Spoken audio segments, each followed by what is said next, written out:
They never loved you. Just the reflection of themselves they saw when you looked up to them. And now that you're starting to see clearly, they're about to lose their favorite puppet.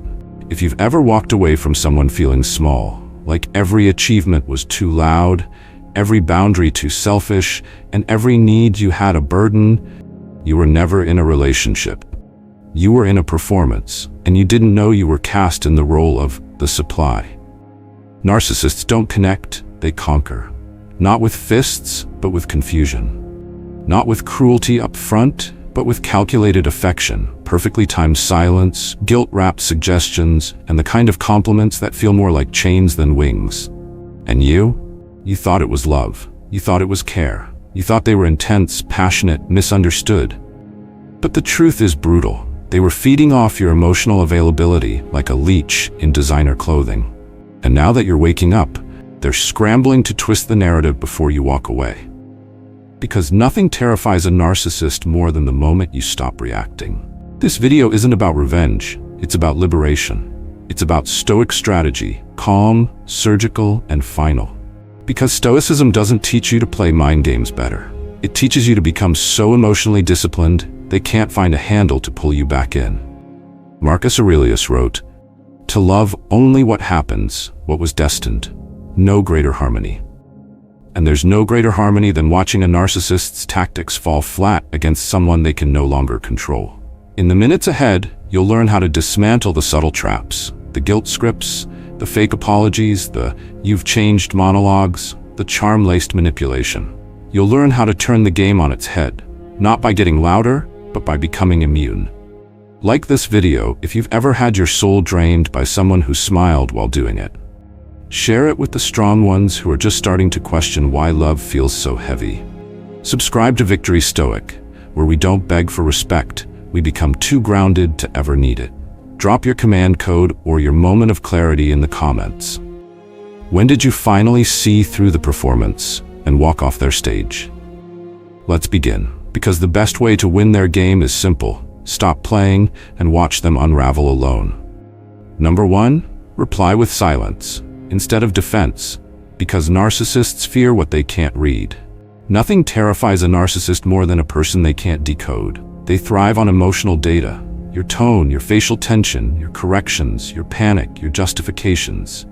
Every time you defend yourself, explain your motives, or try to clear things up, you're feeding them intel. You're confirming what makes you flinch, what matters to you, where your wounds are. And like any manipulator, once they have that data, they know exactly where to press, twist, and smile while doing it. Now imagine this, they throw out a passive-aggressive comment, bait you into proving your innocence, painting your heart on the wall for them to analyze, and instead you say nothing. No frown, no sigh, no shift, just a calm stare and complete stillness. That moment? It's psychological disarmament. It's a blackout in their power grid. Narcissists fear silence because silence is unpredictable. Silence means you're not reacting, so they don't know what to adjust. They can't recalibrate their tactics. They don't know if you're angry, indifferent, planning to walk, or watching them burn from the inside out. It drives them into emotional vertigo. Take Lena, 33, from Dallas. She had a partner who always picked fights right before events, dinners, trips, family visits. He'd throw a comment like, "Don't embarrass me tonight, okay?" Expecting her to get defensive, to plead her loyalty, to ask why he'd say that. For years she did, until one day she didn't. He made the comment. She looked at him, said nothing, and walked out the room. Later, when he circled back trying to provoke more, she responded with 2 words, "All good." That was it. No heat, no tears, no performance. And he unraveled. Stoic wisdom masters this technique. Zeno, founder of Stoicism, taught that speech should be seasoned with silence. Not just to be polite, but to hold power. Because silence is not absence. Silence is strategy. It's choosing not to enter an arena you never agreed to fight in. It's saying, "I saw what you did. I simply won't reward it with my energy." From a psychological standpoint, this works because it disrupts drama loops. Narcissists create chaos to trap you in a cycle. Attack, defend, justify, apologize, reset. Your silence breaks that chain. It tells them, you're not a participant in their emotional theater. You're an observer now, and that's what they hate most. Because observers are dangerous. Observers don't get played. Here's how to wield silence like a sword. Step 1. Prepare emotionally. Silence only works when it's clean, not when it's soaked in suppressed rage. You're not shutting down, you're opting out. Practice holding space without exploding internally. Step 2. Maintain neutral body language. No crossed arms, no eye rolls, no exaggerated stillness. Just calm, present, unavailable. Step 3. Follow silence with short, low-impact replies. Not sarcasm, not bitterness, just brief reality. I hear you, then end it. No follow-up. Let the gap grow. Let them fill it with their confusion. Think of it like this. A narcissist is like someone trying to play chess against a mirror. Every time they move a piece, they expect a counter-move. But your silence is a blank board. No pattern to read, no opponent to conquer, just themselves, staring back. And that's when they get sloppy. That's when they escalate. That's when the mask slips. Let it. You're not there to save their performance. You're there to preserve your energy. Stoicism doesn't teach you to suppress emotion. It teaches you to use it wisely, to make your stillness louder than their provocation. To be so calm they mistake it for ignorance, until they realize it's mastery. Because in a world where everyone's shouting, where narcissists poke to provoke and thrive on your words, your silence isn't weakness, it's sovereignty. And when they ask, "Why aren't you saying anything?" that's when you smile and say, "Because not every insult deserves a seat at my table," and walk away. Puh. Unshaken, unplayed. Number 2, break the harmless joke with the most dangerous question. What do you mean by that? A narcissist's favorite weapon isn't rage, it's humor. Thinly disguised, casually cruel, and always coated with just enough charm to make you question your own reaction. They joke about your appearance, your choices, your background, your partner, your past, and when your face hardens, they smile and say, "Relax, it's just a joke." But you're not laughing, and that's exactly the point. Because it was never a joke, it was a test. A micro-poke, designed to see if you'll flinch, shrink, or better yet, laugh along with them so they can keep going. The moment you laugh with them, you've signaled permission. They win. You're back in the box, predictable, controllable, quietly bruised. So how do you break the script? You ask the question they fear most. Calmly, casually, almost politely. What do you mean by that? You'll see the glitch immediately. They'll blink, smirk, shift, maybe chuckle and go, "Don't be so sensitive." That's your cue to say nothing. Just hold the silence like a mirror. Let them sit in their own words without your energy to soften the blow. Because this question doesn't attack, it exposes. And a narcissist doesn't know how to explain their cruelty without sounding cruel. Let's be clear. This isn't just a witty comeback, it's tactical disruption. In psychological terms, this technique throws off what's called benign violation humor. It's when someone delivers a subtle violation of your emotional space, disguised as humor, and relies on your social conditioning to avoid confrontation. But when you break the rhythm with a question like, "What do you mean by that?" you neutralize the laugh track. You reframe the moment as intentional harm, which forces them to backpedal or escalate. Either way, they lose ground. Take Jordan, 29 from Milwaukee, works in marketing. Always got jabbed at team lunches by his colleague Brad. Jordan's so quiet, you'd think he was raised by librarians, or must be nice to just nod and get paid. Always followed by a chuckle, the kind that dares you to object. One day, Jordan looked up and asked, "What do you mean by that?" No sarcasm, no heat, just the question. Brad stumbled. "It's a joke, man." Jordan nodded. "Right, but you've said that 3 times this week. I just wonder what you actually mean." Brad got quiet. So did the room. After that, the joke stopped. Why?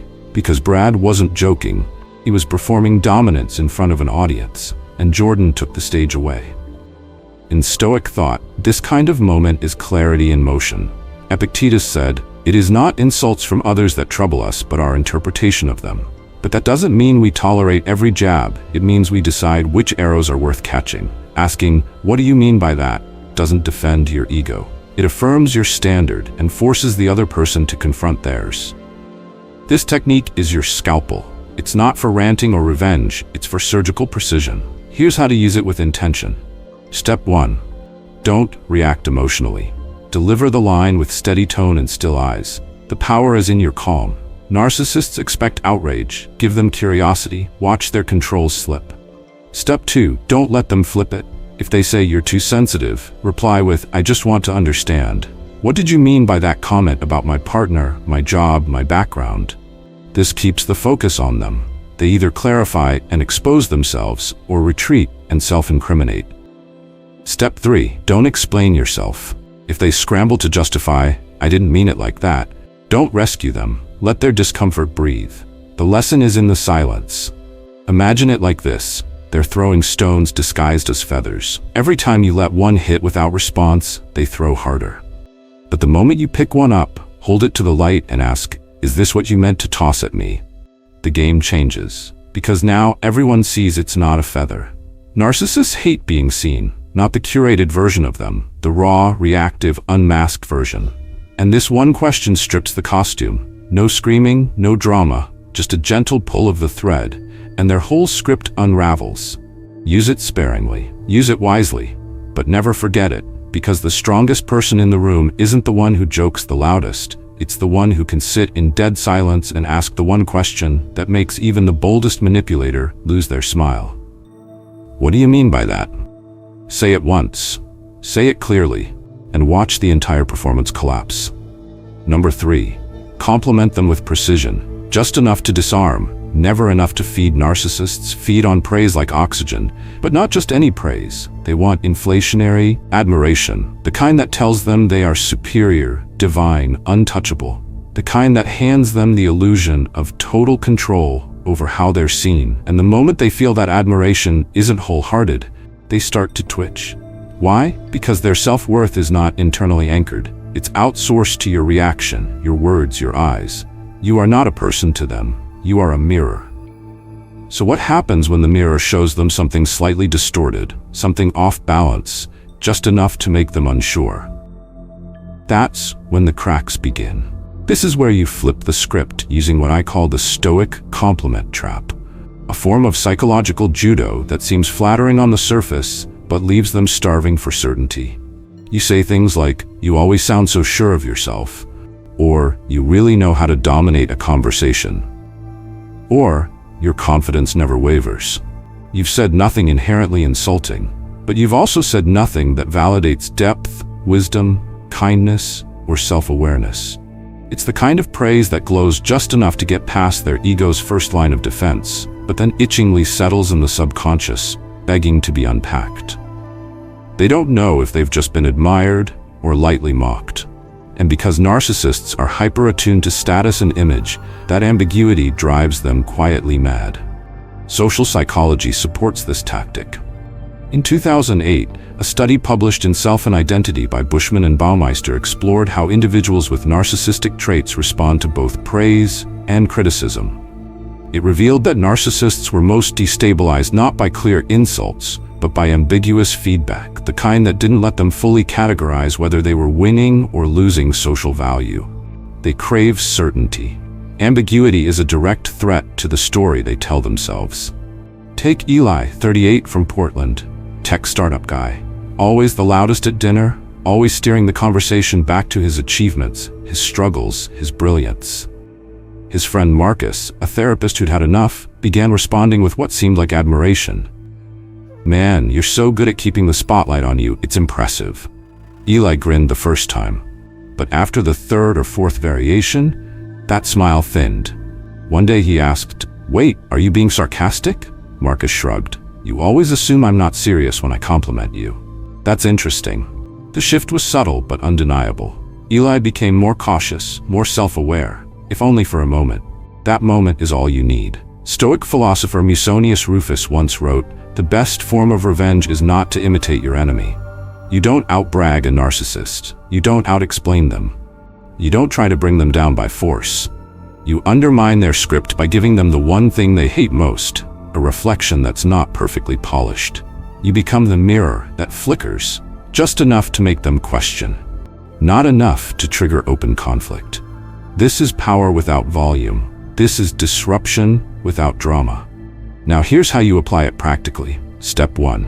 Strip your praise of emotional flavor. Deliver compliments that sound objective, observational, and slightly mechanical. Think, you always have something to say, don't you?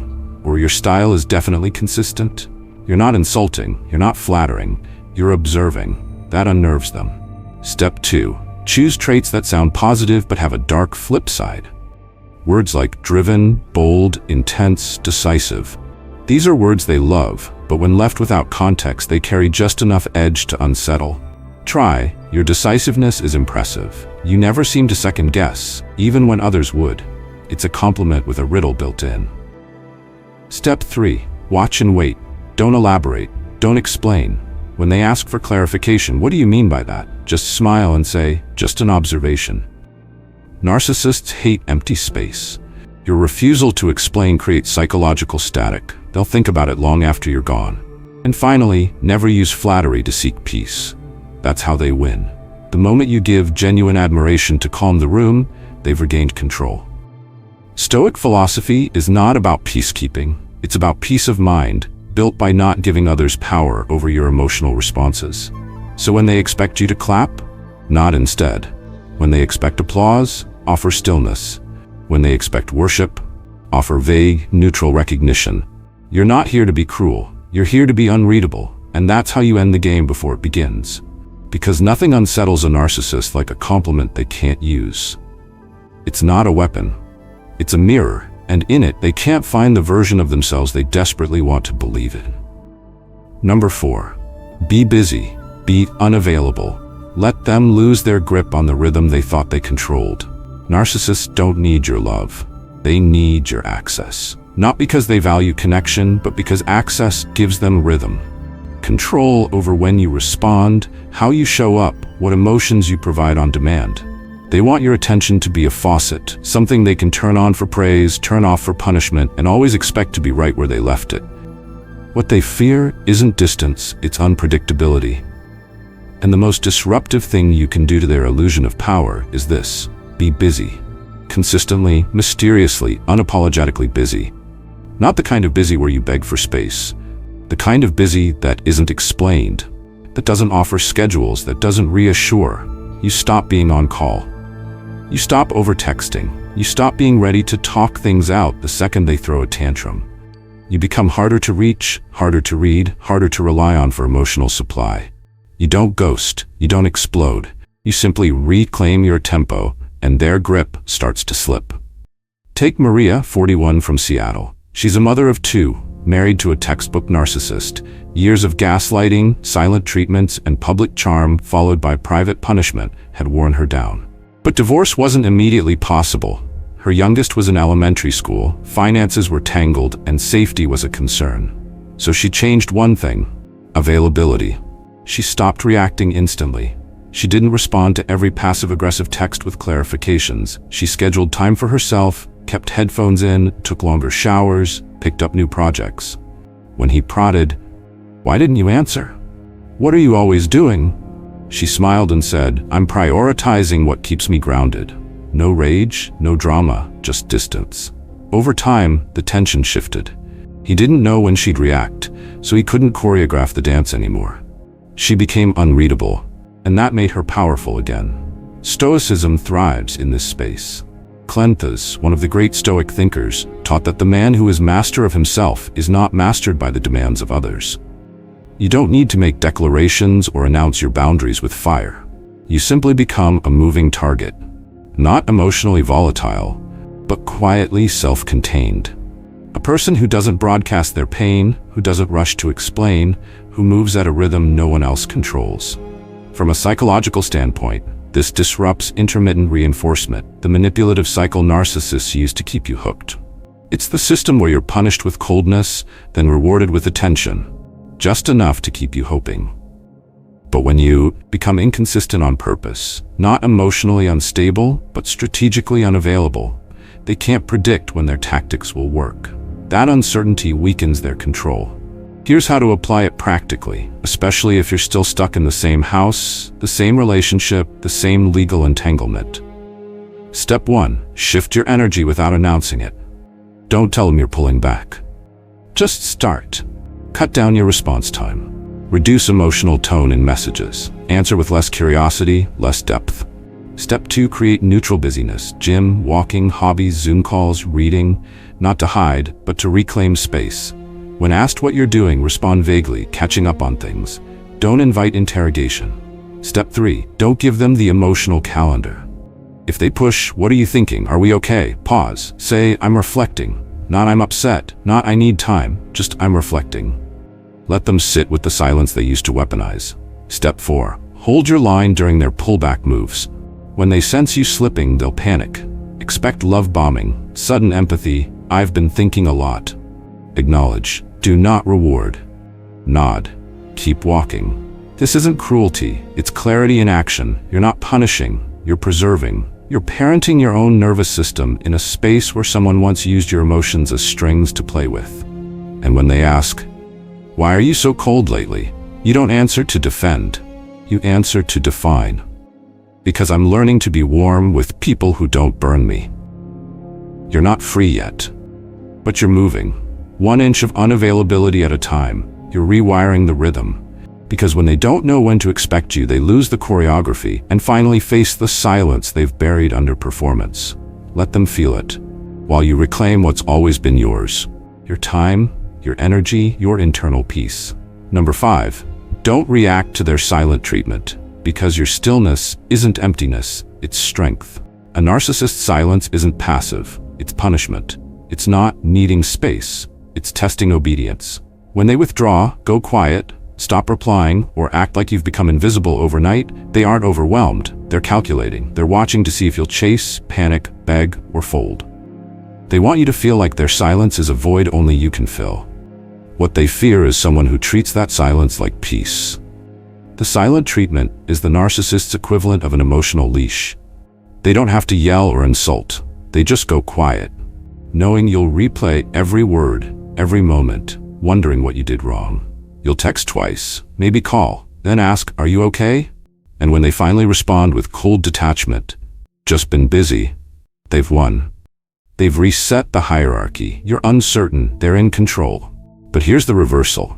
When you don't react at all, when their silence is met with calm detachment, you don't just take away their tool, you flip the entire power dynamic. Take Neil, 40, from Phoenix. His girlfriend would go cold after every disagreement, even tiny ones. Didn't like the restaurant he chose? 3 days of silence. A neutral opinion on her outfit? 2 days of icy withdrawal. For years, Neil would apologize, even when he didn't know what he was apologizing for, just to get her back into a good mood. But one day, something changed. After another unexplained freeze-out, Neil stopped reaching out. He made dinner, watched his shows, went to work, and when she reappeared, passive-aggressively asking, "Oh, so you didn't even care that I was upset?" he looked at her and said, "I figured you'd talk to me when you were ready," then went back to folding laundry. That was the moment the dynamic cracked. Stoic philosopher Marcus Aurelius wrote, "Nowhere can man find a quieter or more untroubled retreat than in his own soul." That's not poetry. That's a tactic. The narcissist wants you to leave your center, to follow them into emotional chaos. But when your nervous system no longer jumps to their silence, you've become what they can't manipulate, internally anchored. There's a psychological term here, reactance. It's the instinct to reassert freedom when it feels threatened. The narcissist uses silence to provoke reactance, hoping you'll move, explain, chase.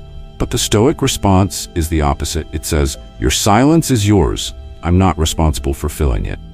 How do you do it practically? Step 1. Resist the urge to decode. You'll be tempted to replay the last conversation, guess their mood, overanalyze tone. Don't. Assume nothing. If they're silent, let it be. Their silence is not your homework. Step 2. Continue your rhythm. Go to the gym, send the emails, talk to your friends, eat your meals, not with performative coldness, but with genuine normalcy. Their tactic only works if it disrupts your world, so don't let it. Step 3. Respond. Don't initiate. If they break the silence with vague texts like "Hey," reply politely, neutrally. Don't jump back into emotional service. Show them you've noticed the silence, but didn't shrink under it. Step 4. Journal. Don't justify. If their silence triggers abandonment wounds, write them out. Process alone. Don't run to explain yourself to someone who's training you to fear withdrawal. Think of their silence like this: a child holding their breath, waiting to see if you'll panic. Your calmness teaches them that breath holding is boring, and that silence, when not weaponized, is just background noise. The irony? When you stop reacting, they'll panic. Suddenly, you're the one who's unreadable. You're the one who seems stable, grounded, unbothered. They'll try to reassert control, maybe love bomb you, maybe pick a fight just to get a reaction. That's your signal that your silence worked. Let it speak. Because in a world of emotional performers, the person who can sit in silence without losing their self-worth is not just surviving the game. They've left the stage entirely. Number 6. Stop diffusing their drama. Let it explode, and watch who's left in the fallout. Every narcissist is a playwright, and every relationship is their stage. But they don't write stories for resolution, they write them for chaos. The moment things get too quiet, too calm, too steady, they panic. Because peace starves them. So they stir the pot.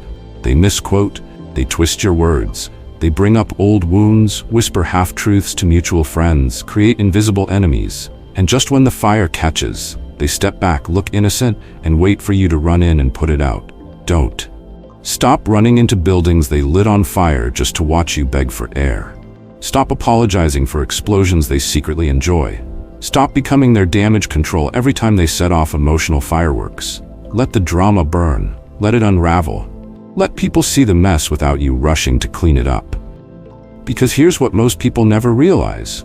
Narcissists bait chaos not just to destabilize you, but to position themselves as the calm center once everything else collapses.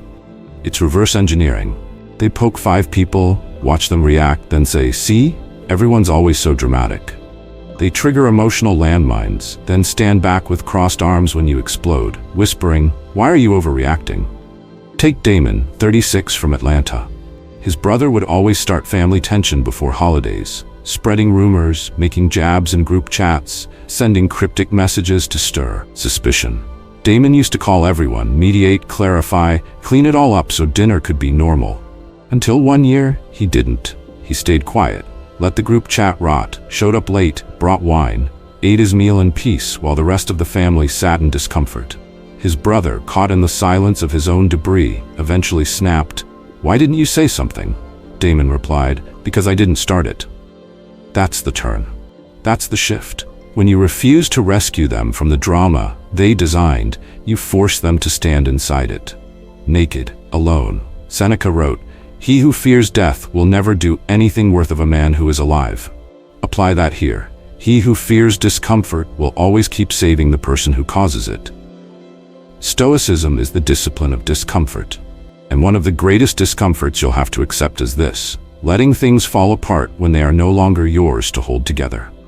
So how do you break the pattern? Step 1. Recognize the setup. When something suddenly doesn't add up, someone's mood shifts, a vague accusation floats into the room, or mutual friends act cold, pause. Ask yourself, did I actually cause this? Or was I just nominated to clean it? Step 2. Delay your instinct to explain. Narcissists count on you to fix the misunderstanding. They know your empathy will kick in. Train it to wait. Let silence do the first round of talking. Step 3. Redirect your focus. Instead of thinking, how do I fix this? Ask, what do I gain by staying silent? More clarity, more proof, more space for people to reveal who they are when you stop managing everyone's comfort. Step 4. Let the natural consequences happen. Let their contradictions catch up to them. Let mutual friends connect dots. Let the group chat feel the chill. You don't need to throw blame, you just stop cushioning their mess. Think of their drama like a grenade. Every time they pull the pin, they toss it into the room and expect you to fall on it. Bleeding, but grateful that you kept the peace. That ends now. Let it roll. Let it blast. Let people ask what happened. Say less. Watch more. The people worth keeping will notice you didn't cause the explosion. The people worth losing will blame you for not dying in it. Either way, you're finally free.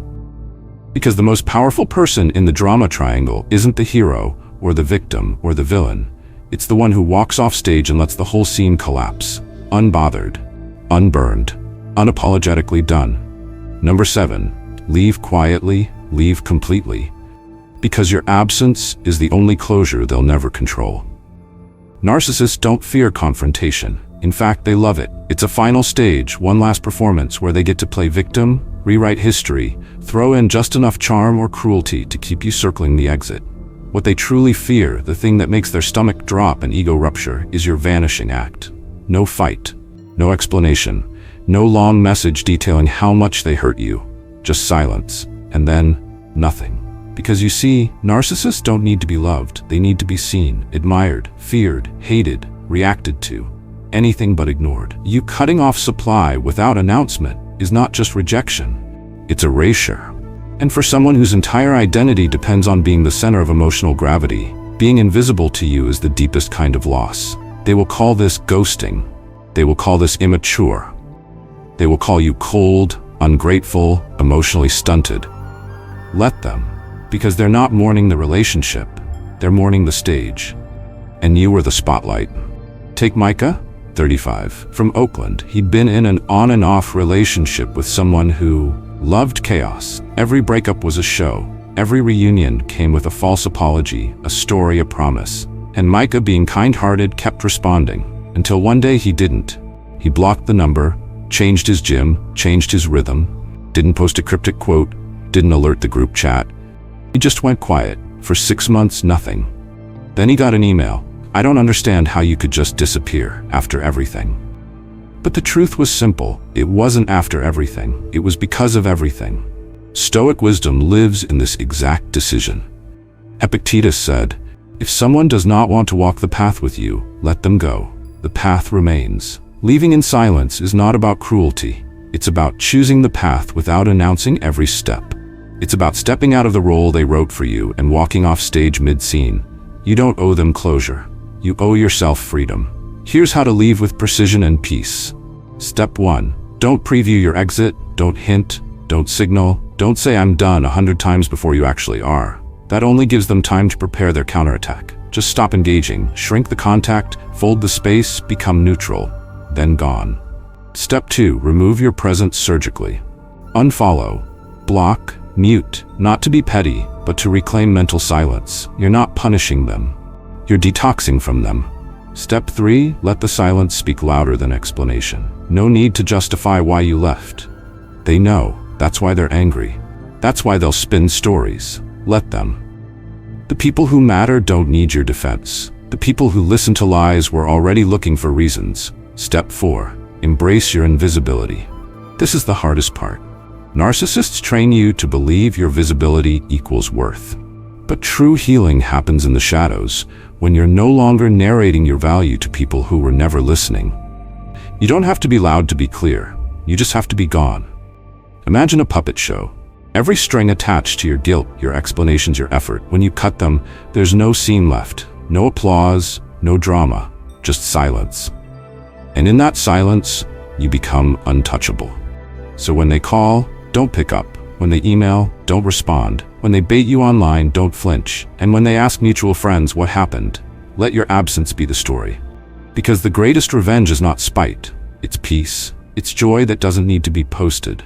It's growth that happens quietly. It's living like they never existed, because you finally remembered you do. Number 8. Don't validate their bragging. Shift the spotlight and starve the ego. Narcissists don't brag to inform you. They brag to trap you. It's not conversation, it's bait.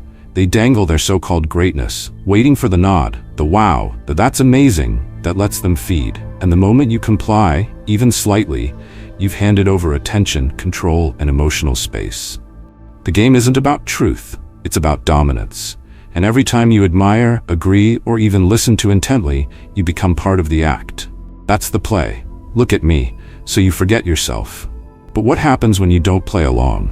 Stoic philosopher Musonius Rufus once said, "The wise man is not drawn by flattery, nor repelled by insult. He simply sees both for what they are. Distractions." A narcissist bragging is a distraction dressed as connection. You're not meant to be impressed, you're meant to be controlled. Take Lauren, 39, a product manager from Denver. Her boss Tim had a habit. Every Monday morning meeting started with his stories. He'd detail how his vision saved the quarter, how his insight closed the client, how his guidance made the team better.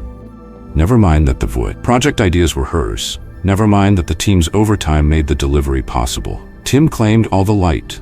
And Lauren? She used to nod, throw in a polite, impressive, and move on. Until she realized every nod made him louder. Every wow erased her a little more. So she changed the script. The next time Tim launched into his monologue, she replied mid-sentence, "That's good. By the way, did we get the feedback from last week's client call? No malice, no sarcasm, just redirect. Tim blinked, paused, fumbled a reply. The air shifted. Lauren had done the one thing narcissists can't handle. She broke the rhythm. She refused to fuel the performance. Here's why this works. The narcissistic mind isn't built for collaboration, it's built for consumption. According to Dr. Ramani Durvasula, a clinical psychologist and expert on narcissistic abuse, narcissists rely on external validation to stabilize an internal void. It's not pride, it's dependency. The moment you stop validating their greatness, their sense of control starts to crack. And there's neuroscience behind it. Studies from the University of Mannheim show that narcissists experience increased dopamine activity when receiving praise, much like an addict responding to a drug. Remove the praise, and they begin to withdraw. Not from you, but from the conversation. You've taken away the drug. So what do you do when the bragging begins? Don't debate. Don't affirm. Don't roll your eyes. That's still engagement. Just pivot. You shift the topic, the attention, the focus, without apology, without fanfare. You say, that's interesting, so what's our timeline for the next rollout? Or, got it, have you seen the update from legal yet? Or just, noted, moving on. 3 seconds, that's all it takes. You don't even need to acknowledge the brag, you just cut the cord. And if they circle back, you pivot again. You're not ignoring them, you're ignoring the game. This is where Stoic strength lives. Not in confrontation, but in calm refusal to be pulled in. Marcus Aurelius said, waste no more time arguing what a good man should be one. Narcissists argue their worth. They narrate it, perform it. You don't need to argue with them, just don't join the audience. You're not being rude, you're being disciplined. There's a big difference between being civil and being complicit. Civility lets them speak. Complicity gives them space to dominate. One protects your peace, the other sells it off for free. And here's the truth most people miss. A narcissist doesn't crave your approval. They crave your reaction. Take that away, and they're left with themselves. And that's a silence they can't stand. Try this at home. Think of the most common narcissist in your life. Boss, sibling, ex, friend. The next time they start listing their wins like a resume no one asked for, hold your face neutral. Not impressed. Not hostile, just unmoved. Then shift the topic, politely, cleanly, swiftly. Watch what happens. They might pause, they might double down, they might sulk. Let them. Because what they're really doing is recalibrating. You've disturbed the ecosystem. You're not reacting the way they trained you to. You've become unpredictable, and that makes you untouchable. The Stoics called this apatheia. Not apathy, but freedom from being emotionally hijacked. You're not numb, you're clear. You see the performance for what it is, and you walk past it. Not with cruelty, with command. Here's the final test. When someone boasts about themselves, ask yourself, why do they need me to hear this? If the answer feels like manipulation, praise hunger, or ego inflation, you owe them nothing. Not your praise, not your attention, not your energy. You don't have to silence them. You just have to not feed them. Let them talk to the void, and if they notice your detachment and try harder, good. That means it's working. That means you've broken the loop. Because the goal isn't to humble them, it's to free yourself. And nothing starves a narcissist faster than your refusal to care. Conclusion. When you don't react the way they want, the game ends. A narcissist doesn't fear your anger, they feed on it. They know exactly how to provoke you, how to corner you into defending, explaining, and eventually exploding. Every reaction you give is proof that they still have a grip on your mind. But the one thing they cannot control, the one move they never see coming, is your lack of interest. Not revenge, not confrontation, just disinterest, just stillness, just quiet. When you don't flinch, don't argue, don't validate, you don't just remove yourself from their game, you cancel the entire performance. They don't need to be loved, they don't even mind being hated, but being ignored, that breaks the script. Because narcissists don't exist unless they're seen. When you stop reacting, you strip them of the spotlight. The applause dies, the audience leaves, and the stage collapses. What you're doing isn't passive. It's the most radical act of resistance, refusal to be moved. Stoic philosophy is built on this kind of power. Not loud, not flashy, but absolute. Marcus Aurelius wrote that we must train ourselves to be indifferent to what makes no difference. The opinions of a narcissist, How they praise you one moment and dismiss you the next are just noise. You don't need to defend yourself against every twist in their story. You don't need to prove your worth in their shifting standards. You only need to see the game for what it is and step off the board. You don't defeat a narcissist by out-arguing them. Their truth is slippery, their stories rehearsed. They've played this game longer than you've realized you were in it. The only real win is to stop playing. The moment you detach, not out of bitterness, but clarity, that's the checkmate. No drama, no final words, just a closed door and a quiet mind. And that's what this channel stands for. If this message resonated with you, if you've ever felt trapped in someone else's performance, then make your move. Like this video. Share it with someone who's still stuck at the table, thinking the next explanation might fix things. Subscribe to Victory Stoic for more strategies on mastering your reaction, owning your silence, and turning their game against them. Then comment below with 2 things. First, type, "I am not your supply." Say it like you mean it. That's your line in the sand. Second, tell your story. The moment you stopped reacting, the moment you saw the ego in front of you and chose to starve it. This space is yours. This community is built for those who walk away not to punish, but to reclaim. Thank you for watching. Thank you for listening with strength. This is Victory Stoic. When you stop playing their game, you don't need to win. You've already left the arena.